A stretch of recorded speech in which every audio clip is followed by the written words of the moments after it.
welcome back to Living History with Ted Goldsborough and our guest Patrick McCabe. We're talking about Patrick's growing up in Bala Cynwyd and more about his personal life than about the business in Bala Cynwyd. So Patrick, when we left off before the break there, we were talking about your substituting at the post office. Yes, that was one of my favorite part-time jobs, and at Christmas time, the post office hired young men to help out with the additional mail, and I enjoyed the camaraderie of working with the regular mailmen, and then going out and sloshing around on the route and delivering mail to pretty much a lot of the same places that I used to deliver papers to. So that was a fun experience. Good. And after that, or before that, I actually had, another job down on at the Egyptian movie theater as an usher in a full tuxedo, and I used to have to work like the devil to put up the sign for the new movie. These were heavy electric lighted letters that you'd put up individually on the marquee outside. It was kind of a dangerous job, but myself and a couple of the other guys Did you have a step ladder? Yeah, about a 12-foot step ladder, and you get up there and shake them like that. Yeah. So that was yeah. And you have a beautiful shot there of the interior of the theater. There's a theater like this today? No, that theater is divided up years ago into I think it's two or three different theaters, but I think the beautiful architecture of the Egyptian theater day is hidden behind a lot of the drywall partitions that they have. Yeah. In the old days, I guess it depended on the movie and the time of the day, but was it sometimes pretty well full? Yes. Of course, you got to remember that this was the days when movies were king and television really hadn't come into play in the family entertainment realm of things. There weren't as many movies as there were. I remember seeing a movie called The Greatest Show on Earth. It was a circus movie with, I think it was Cornell Wilde, and I forget who the female attraction was. But I saw that movie 15 times. I could recite line for line everything that they were going to say. Yeah, it was quite a lot of fun. For those who know Bala Cynwyd history, I believe the Lawler family built the theater. Yes, the Lawler family built that theater and several other of the older buildings on Bala Avenue on that side. Yes, they were quite prominent in construction and real estate matters back in those days. And did Mr. Conway marry into the family? Or? Yes. My boss was a fellow by the name of Joe Conway, who was son-in-law of Patrick Lawler, the owner of the Lawler. Did they go to St. Matthias? I think they did. Okay. Yeah. All right, now I guess we're ready to move on to another stage in your life. Let me see. Had you gone into the military? I'd gone to college. I went into the military. I was in the U.S. Navy for three years. Became an officer and spent a year and a half over in Japan on board a ship, and then came back to the States and had a desk job at Norfolk, Virginia, in the Navy, and I was discharged from active duty in 1960.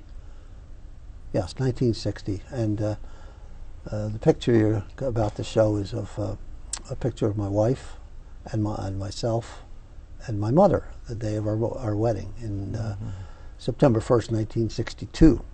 That was the accomplishment of my life, to marry my wife, my true love. Where was she raised?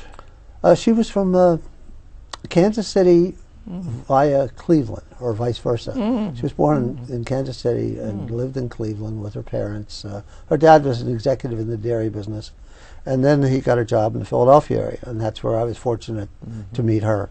Like a lot of young couples of that day we met at the Jersey Shore, and 2 years later we were married, and our first home was again in Lower Merion Township. We lived in Wynwood Valley, which was a beautiful community. 535 Rockland Drive was kind of has a nice ring to it. Especially Rock Hill Road, Rockland Drive, Rock Hill Road. Okay. Yeah, I could never get away from the rocks. Yeah.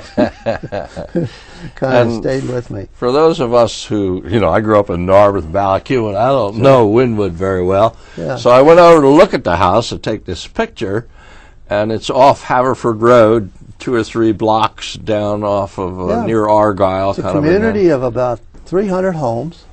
Has its own civic association. I think it still does today. And the nice thing about it was one of the few large tract home areas that were built. This was a community that was built right after the Second World War.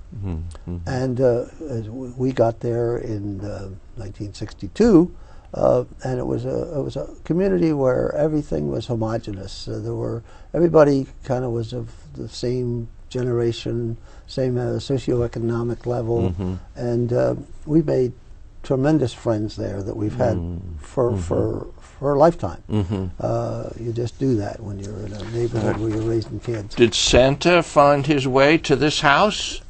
Santa kind of worked out of that house. Santa got prepared for the evening's activities there and went elsewhere to display the goods and things like that. And yes, I have to confess. And is that with your daughter? That picture is with my daughter Courtney when she was probably 2.5 years old, and she was the one that outed me. And she recognized my hands. I think I took my gloves off, and she said, "That looks like Daddy's hands." So now, Pat, we have about 5 minutes to go here, and we want to talk a little bit more about Wynwood Valley, but then we want to get into other things. Sure. Well, Wynwood Valley, as I said before, it was a very unique neighborhood, and I think it still is, in that they had a newsletter, they had a very active civic association, neighbors helped each other out, and the culmination of year's activities was the annual Labor Day, all-day festivity, starting with a parade with the kids in the morning, and a picnic and races down at the Pinwin Field, and then at the Remington Road Park, where we had our picnic that ended up in the evening with distribution of prizes. It was a community-sponsored event. I think you lived in this house about 10 years? I lived in that house about 10 years, and then when Courtney, the girl that outed Santa Claus, came along, we realized that we were running out of space, so that we moved a little further west and stayed in Lower Merion, and I've lived there ever since 1973 till the present time. Okay. In Villanova. In Villanova, yes, yes. Kids, were raised, and as they got older, I finished college, and of course they moved on, and then my wife and I, around 1990, Joan was diagnosed with breast cancer.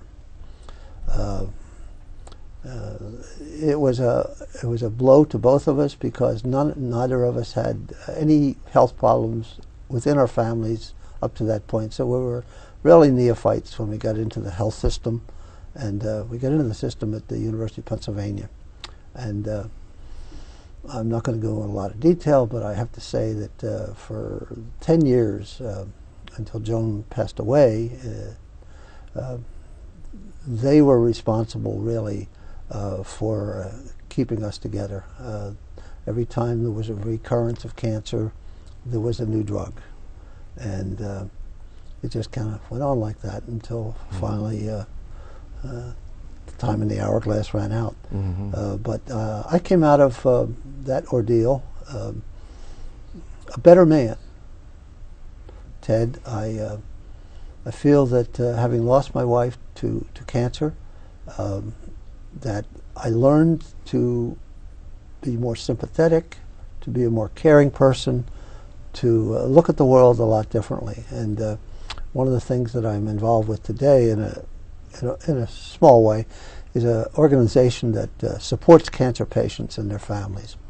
It's called the Cancer Support Community, and it's located nearby, 5 minutes from Bala Cynwyd, down in Fairmount Park, in one of the beautiful old mansions that's been restored in a very park-like setting. And what happens there is that people with cancer and their families go there for support groups, all kinds of other ancillary activities, and you get your head fixed after the docs take care of your body. That's kind of the simplistic way that I look at the organization. And they're very active in this area, and would like the support of the community.